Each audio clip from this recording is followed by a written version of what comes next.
Hey guys, Higgy Pop here in the comic room. Thanks for joining me. I really appreciate it. Got some comics to go over. Very excited. And yeah, it's another one of those things where I've been having such a busy week, and all I want to do is come in the comic room and talk to you guys. And you know, I did have Wonder Woman come by this week. That was fun. And she was great. And yeah, real busy this week. A lot of family in town. Daughter's coming down, and I was working today, Saturday, and I couldn't watch a Comic Book Memories with Dr. Silver Age and Shannon. And Charlton 66 was on there. Love that guy. Been watching him for a while, just like Shannon and Dr. Rod. And I missed it. I gotta watch the rerun. Look at this. I want to show you something I got.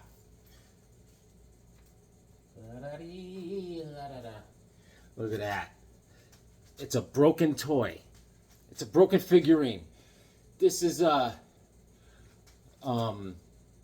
forgot what his name is, but it's Hawkman's son, and yeah, and I went into North Haven comic book store, DJ's Cards and Comics. My man Dave was there.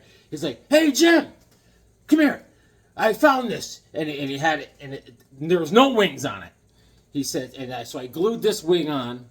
See him? Yes. And he says, if I find the other wing lying around, I'll let you have it. I said, you're a good man. And he's my wingman. Anyways, you remember him from the JSA Black Rain story. Anyways, he went off and lived by himself way up north in northern Canada and lived with these winged people. And he's awesome. He's awesome. And he was featured in, like, what's the one? Alex Ross story. And, yeah, it's great. Fantastic. Look at him. Very aggressive. Very aggressive. So, I got that going on. You got him in the comic room. Chilling. And I got to show you some comics. I'll show you some comics. Also, you see this? Can you see this over here? This is that other Hawkman I got the other day. And he's hanging out. Flying. Alright. What can I show you? What can I show the peeps? Alright, real quick. Let's get down to business. Hawk Girl, #1. We'll leave it at that. And World's Finest was great. This concludes the story with Metamorpho and everyone. Everyone's in it, and they did a great job wrapping up the story, and it was just great, man. They did such a good job. Amazo, they dug out the old Amazo, original robot, and he fought the Ultra Amazo, and they helped him out. Because all the superheroes were in there trying to kill the Ultra Amazo, and then Batman's like, "Stay away from me." He goes to like Shazam, "Stay back! If you touch him, he's just gonna get stronger." You know, the usual. And but they figured it out, man. They figured it out, and they saved the last death blow for Metamorpho, and he took him out. But it was great storyline. World's Finest. Good job, great job, man. And what did I get? All right, so when I was in that comic book store, DJ's Cards and Comics, the other day, I got some goodies. Jonah Hex, issue #4. I didn't have it, and now I got it, baby. Oh, dude, I'm so glad I'm here with talking to you guys. You know how close I got roped into going out and going to some picnic party. I was like, no, please, don't make me go. Oh, my God. My wife and my daughter were like, okay, now that you're home from work, can you come to this party? I was like, oh my God. I had to fake a hamstring pull. I was like, oh my God. This party is it was a birthday party, all right, from one of my daughter's friends. So she's in her early 30s, right? And it's a Barbie-themed party. That's where I belong. So I had a great idea. So I said, here, where'd I put them? I said, here's some Barbie comics. I said, you'll be a hit. I said, take these Barbie comics, hand them out, you know, and but me, I'm gonna stay here, if you don't mind. I mean, if it was a Conan themed party, sure, or a JSA themed party, Hawkman, I'm there, baby. So, you know, I said, take these, and so no. Anyways, my daughter's gonna take them anyways. I said, let me bag and board those for you, just for you, kid. But I gotta stay home. I gotta sit this one out if you don't mind. And all right, Jonah Hex issue number 4, fantastic. Tony DeZuniga is the best. All right, welcome, Jonah. Welcome to your death. Jonah's like, what squeaky eye? Anyways, the writer is Michael Fleischer. All right, this is September of '77. Chameleon. There's an outlaw named Chameleon. He's holding up stagecoaches, robbing banks, and he dresses up in disguise like Jonah Hex. What a jerk! And then he takes a crack shot at him, shoots him in the back, and you know Jonah's like, anything else? Anything else? Invite me to a Barbie party. Anything else you want to do to me today? Great book, great. And at DJ's Cards and Comics, I had only had like a half hour, but I said I want to get something good. I want to treat myself. And for my World's Finest run, I got World's Finest issue number 115. This is a Golden Age 10 center, baby. Real special. I love it, man. Superman's gone haywire. He's focusing his X-ray vision on the water and churning it up into steam. Yes, Batman, he must be in the grip of the Swami. There is these guys, they were mining, and they came across some sacred grounds. And so Superman's there helping them strip mine this mountain. And some shaman comes out and goes, you don't want to do that. And then Superman's like, why not? And then all of a sudden, all these bad things happen. And then Superman has to, take care of business. This is February of '61.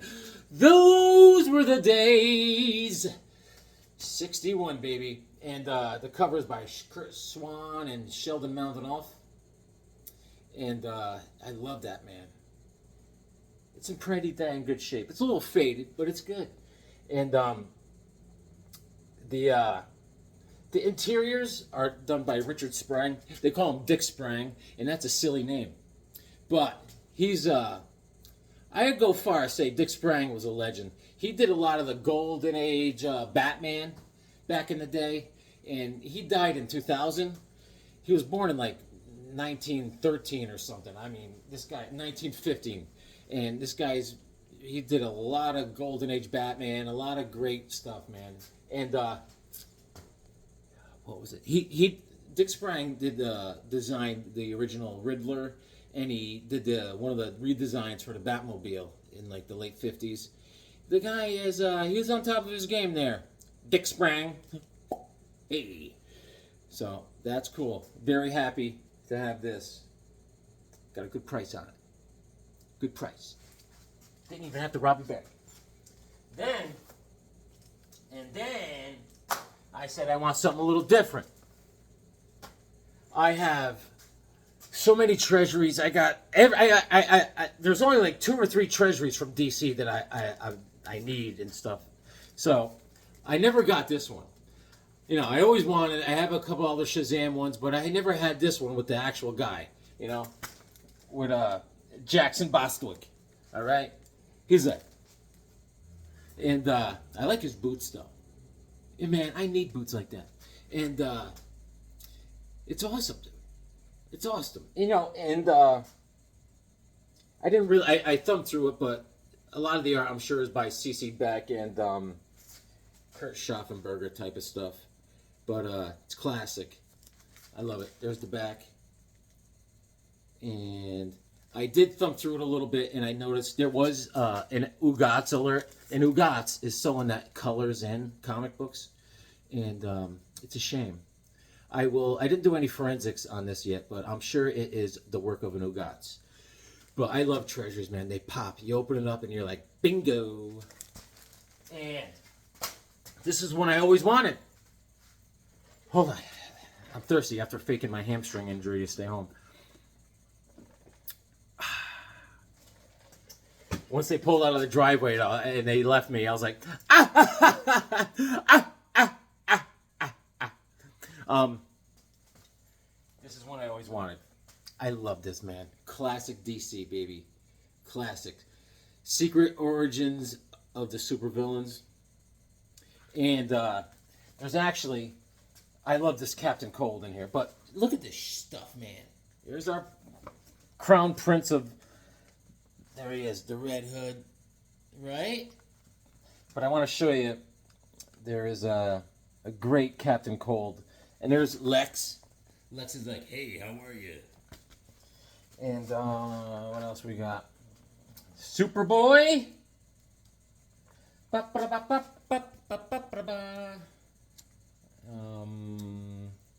at that. Isn't that great? I'll show you. I got the comic right here. It's amazing. This is the comic. What do you think it is, Dr. Silverage? Right, there he is. And there he is. Right? That's the one. I love it. What a great picture, man. In Treasury form, look at it, man. I love it. Great stuff. Look at this. I love this, man. Look at the inks on that. Isn't that great? Look at this centerfold. Booyah! Boom. Got some Shazam villains in there. Bam, bam, bam. Oh, in that World's Finest, there's a Tommy Tomorrow story. Tommy Tomorrow. Oh, this is one of my favorite Superman villains. I love this guy. Terra Man. And it's like an origin story of Terra Man. Alright? I'm not sure what this story is taken out of, but there's Terra Man as a young lad. He's got a pistol in his waistband. And there's a UFO in the West. There's a UFO. It's the law of the West. So there's an alien that comes out and zaps young boy Terra Man. And here he is. He's all got special weapons. And he harasses Superman. He's the best. I love him. Great stuff. I love this, man. Oh, you love it? So you're going to say, oh, so Higgy, well, if you love it so much, why don't you marry it? Well, you know what? Maybe I will. Maybe I will marry it. Let's go back. Let's regroup. World's Finest. I'll show you a little Tommy tomorrow.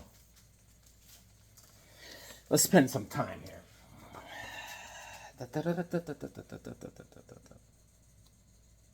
Oh, there's a Green Arrow story, too. World's Finest, baby. Back in 1961. Green Arrow and Speedy. Yep, here's Tommy tomorrow.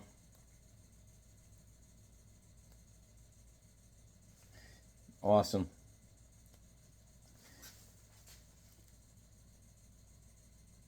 Yeah, dude. All right. I love World's Finest. The present day World's Finest and the old school World's Finest. DC for me, baby. And, you know what is also for me? Marvel. Here. I got this. Journey into Mystery with the Mighty Thor, issue number 124. I love Hercules almost as much as I love Thor. You know, Kirby and Coletta doing their magic, right? And this is January of 66. Is it January? January of 66. And Thor's got to take care of a demon that's in the jungles of Asia. And he's raising heck. And we get introduced, you know, Thor comes strolling in at the end. And, I mean, Hercules. Sorry, sunstroke. It's the hamstring. Awesome stuff, dude. Love Hercules. Great. So, I got this today. On my way home from work. No, yeah, on my way home from work, I stopped into the comic book store, Second Alarm Comics, down the street from my house, and I was like, "What's up, boys?"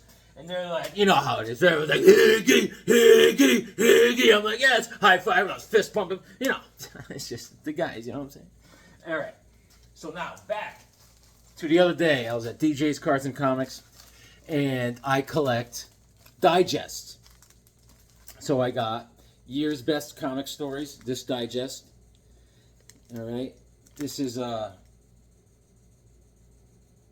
number 52. I don't have this one, so I grabbed it. And there's some fun stories in there. I love digests. We should go over some digests. I think I already did a video on my treasuries, but I gotta look. And I got the Doom Patrol. I don't have any of the Doom Patrol in digest at all, so I grabbed it. There's the back. There's Mento on top. And, yeah, man. A little, tiny reading. All right. Now, what else? Today, you know, if I went to this party, this is what it would be like. Let me tell you. My wife would be like this. Yeah, this is my husband, Jimmy. He collects comics. And everyone, you know how... What do people ask when they find out you collect comics? What's the most expensive comic you own? How many comics do you think you have? I don't know. Are they valuable? You have no idea. They mean no harm. It's just they don't get people like us. You know, it's just. It's in us. It's in our blood. Yeah. So, yeah, man. I mean, going to this party, I was like, I'd rather run through a cornfield naked backwards. So, today we're going to go over another team from DC Comics. I love the All-Star Squadron. But you know what? I gotta save that because I love him so much. You don't want to. You don't want to put the horse before the cart. The cart before the horse. Is that what they say? Let's go over to Young All Stars. This is a team that was Roy Thomas thunk up that they took over for the All Stars. All right, I love it when this came out. Now there's a channel I started watching called what was it? Cheap Comic Collector on YouTube, and he's someone that he's one of us, and he just goes out and says, I get comics on the cheap. He collected comics. He said, I was listening to his channel. He must have just started this channel. He seems like an awesome dude, and he says when back in the past he had a house fire, all right, and his comics got ruined. They got all wet. You know, the fire department came in and they got ruined. And they tried to save them, but they got mold. And so he's starting from ground zero and he's collecting what he likes. That's what you do. That's what I do. And I remember collecting this because they were cheap and they had everyone I liked. All right? I mean, and it's that golden age type of fun. I mean, it has everyone. And they introduced brand new characters, but it's set in the golden age time. This is Iron Monroe, all right? I could go over the whole team for you. They have Dan the Dynamite Kid, who is with TNT, all right? And in this storyline, TNT gets killed, all right? So, and they have Fury. Fury's the female, and they have Tsunami. They have the Tigress, who eventually becomes the Huntress, joins the team. They have Sandy, and he's a real jerk. He's a young punk, and he's always mouthing off, and he's getting everyone mad at him all the time. You really want to punch him out. And they have Neptune Perkins, who's like their Aquaman. And Iron Monroe is like their Golden Age Superman. All right? He doesn't fly, he leaps, he has super strength, and all that stuff. He's a cool character. And there's they call him Iron Monroe. His name is I can't remember. Anyways, they have Flying Fox. All right, he was a Native American. He's from Canada, and he's supposed to be like their version of Batman. And there's like I said, there's Fury, which is supposed to be like the Wonder Woman. And Fury is she's the daughter of Hippolyta and Steve Trevor, and then she's adopted by Liberty Bell and Johnny Thunder from All Star Squadron. All right, so now this all comes out in 1987, and I remember picking this up back in the day. And Roy Thomas just wrote it like these characters like their golden age, and I'm like, wow, this guy must have been around for a long time. No, all these this guy here, Iron Monroe, he was this was his first appearance, and he's great. You feel like he's been in the DC forever, and they're cool because everyone's in here. And the opening scene is Fury, the young girl Fury, who was adopted by Liberty Bell, who was Hippolyta's daughter. She's having a dream. All right, this golden giant robot is Mechanique. All right, and this all takes place in 1942, by World War II and all that. And there's there's all the All-Star Squadron, Amazing Man, Firebrand, everyone's there. Green Lantern, Hawkman! And she's having a dream that Mechanique is attacking everyone and destroying. There's a Spectre is getting destroyed. And look, Hawkman's swinging in there, right? And watch. And he's trashing them. They can't stop him. And I gotta show you something. Watch. They even show Starman, right? And I remember reading this back in the day when I first got it. And there's Starman. His eyes are open and he's dead. I'm like, oh my god, this comic's insane. They already killed off Starman. Right? And you go on, and you're like, what is going on? And it turns out, Fury, she's having a nightmare. All right? She's seeing glimpses into this. She has all these dreams all the time. She's like, what's going on?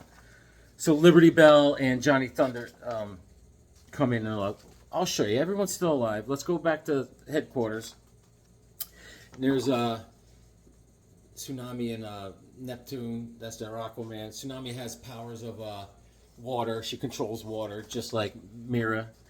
And but she's Japanese, so it's all during wartime. So she catches a lot of flack because her people are in an internment camp in America, and Sandy keeps on calling her a Jap and everything. Like all this racist stuff is in. I mean, the dialogue is going back and forth, and it's just like it's crazy. But it's got the golden age type of flair to it. All right, there's Flying Fox. He has, when he wears that cape, he has power of flight. He has, he does like images. He could and he's like a shaman. He's cool. He's all right. He's cool. He's pretty savvy. You know, he's the Batman. And there's TNT and Dynamite. TNT, they're fighting someone. Boom, boom, boom, and they crash the car, and TNT dies. So Dynamite Kid, he's crying for the whole 31 issues. And anyways, they're going against the Axis of Power almost. Like, they got villains they got to go up against. That's issue number 1. All right? And every issue, they feature one of the young All-Stars, and they highlight the border with All-Star Squadron characters, which is great. All right? The art, I dig it. Some of it's a little off, but issue number 2, and there is Tsunami, and there's the border with Shining Knight, you know, Tarantula, Hawk Girl. It's all good stuff. Spy Smasher. Issue number 3. I have the whole run. There's the Flying Fox. And there's, you know, the original Adam. There's our man Flash. There's Robot Man. And there's Stripesy. There's Firebrand. Dr. Midnight. Doctor, doctor, give me the news. I gotta. The Young All-Stars. And see, I just took these out because I want to bag and board a lot of stuff. And most of the bulk of this, I didn't even bag and board. Issue number 4. There's Neptune Perkins. And of course, you got the Minutemen. You got everyone here. That's Mr. America. And that's the guy with the whip. There's another guy there. The Spectre. You know, I love it, man. And very Golden Age feel. Like issues 5 and 6. It's such a good time comic. Issues 5 and 6. They're playing baseball for both the 2 issues. It's like a fundraiser, and they're playing a baseball game with the All-Star Squadron and these guys. They're in full hero costume with New York Yankee hats on. It's silly. There's Fury. She has the power, all the powers that Wonder Woman has. All right. You got Wildcat. You got Commander Steel. You got Manhunter. Oh, Vigilante. And there's a story. One of these issues coming up where there was 2 Manhunters.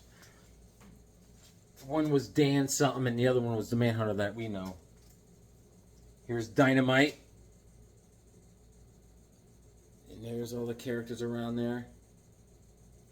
Haha, my uncle. Alright. Now, you gotta be a comic fan if you collect this stuff. And issue number 7. And now they start getting into their thing, man. They start getting into their groove, alright? And Iron Monroe, he started, they didn't just do away with him altogether. There was this time when in like Superman issue number 711 or something, Superman formed, because he can't be everywhere at once. He called American Supermen Society, and he got Iron Monroe to join that. His origin story is pretty cool. His father was a something, and hold on, I have a book somewhere. Oh, here. Iron Monroe comes back in, if you guys ever read this is a great story. JSA, Our Worlds at War. That's when they were fighting Imperial X. And they recruit Iron Monroe because he doesn't age. That's another, well, he does, but very slowly. So throughout the years, he doesn't really age. And here he is. Mr. Terrific gets him on the horn because they want him to help. There he is. You'd always tell because he's got the white streak in his hair. And so he comes back not too often, but he does. There he is again. Right there. And he was actually, I think, a member of the Freedom Fighters for a hot second, too. Issue number 8. All right. And let's see.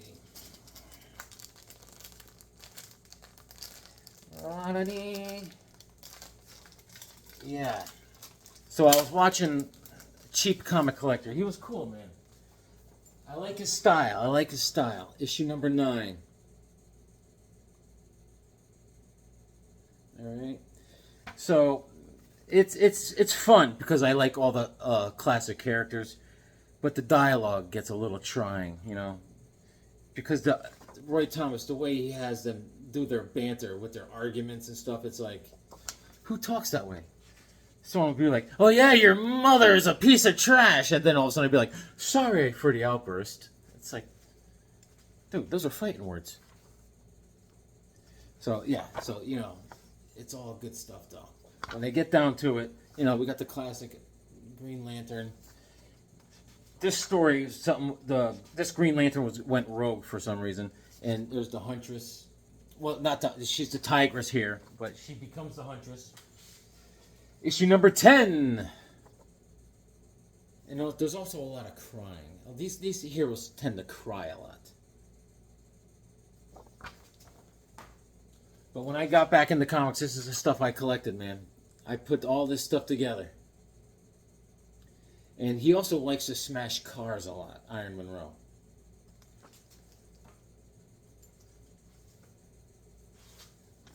Boom. Another team I'm going to go over soon is Infinity Incorporated. It's just along the same lines. And that was a great run. That was right up my alley. But we still got to go through the, we still got to go through all the All-Star Squadron. Endless material here in the comic room. Issue number 13. By Thomas Simpson and Jones.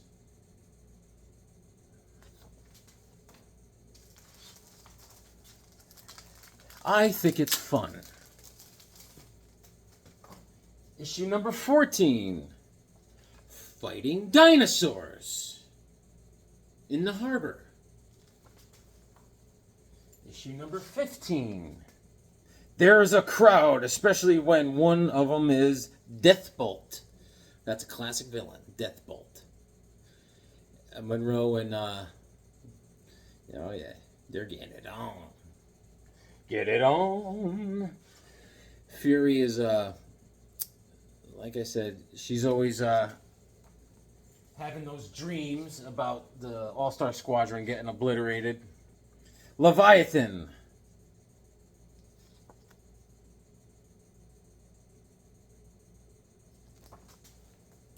Issue number 17.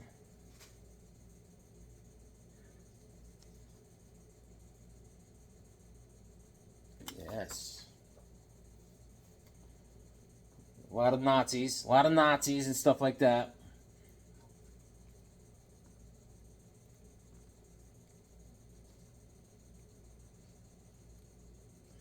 But they're very thorough, I noticed, with these characters. Roy Thomas gives them full backstories, so you feel like they have a lot of history. Issue number 18.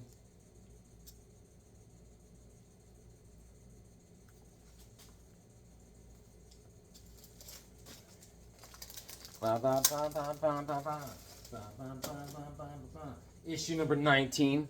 Viril. See, they go into all this German dark occult stuff to fight.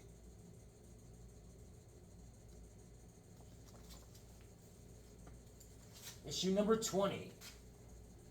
Flying Fox. He's cool, man. He's a cool character.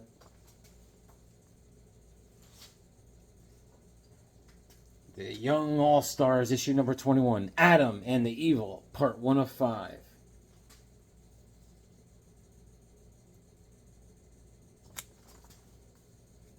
Issue number 22. Adam and the Evil, part 2 of 5.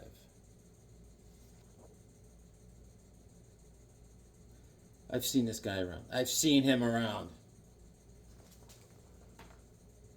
Issue number 23. Part 3 of 5. Okay. I think that villain's called Seawolf.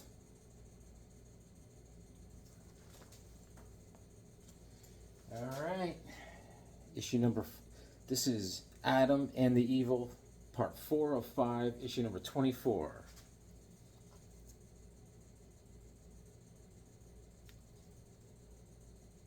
Cool stuff. Cool beans.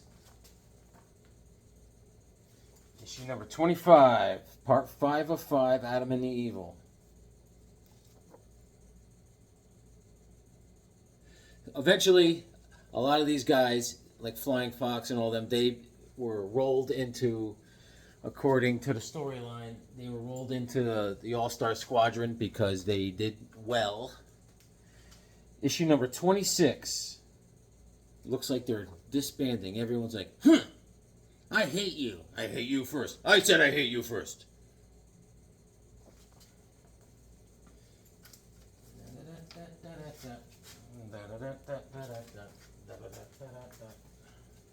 I'm missing some. I'm missing some. Where did they go? Here's an annual #1. That's that mechanic character. I don't know. Where are they? Where did they go? I don't know. I just had them, guys. I swear.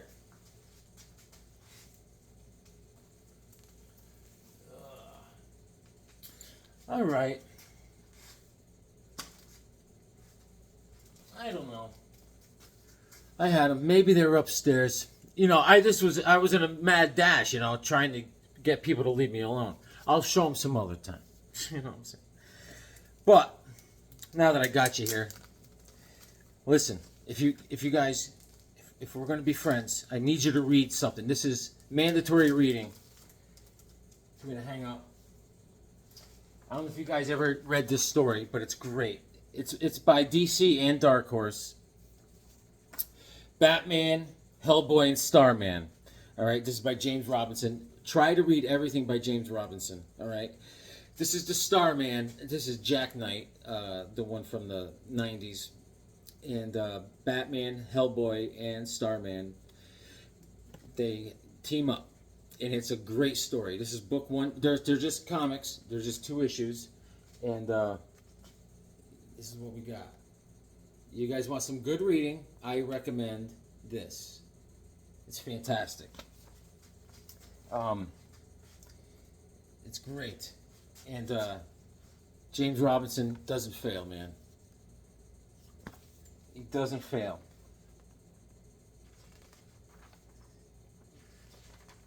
And it's a great story. And, it's a total Mike Mignola art. It's great. There's our man Starman, the old man. And it does not disappoint. Hellboy. So I recommend it. I recommend it.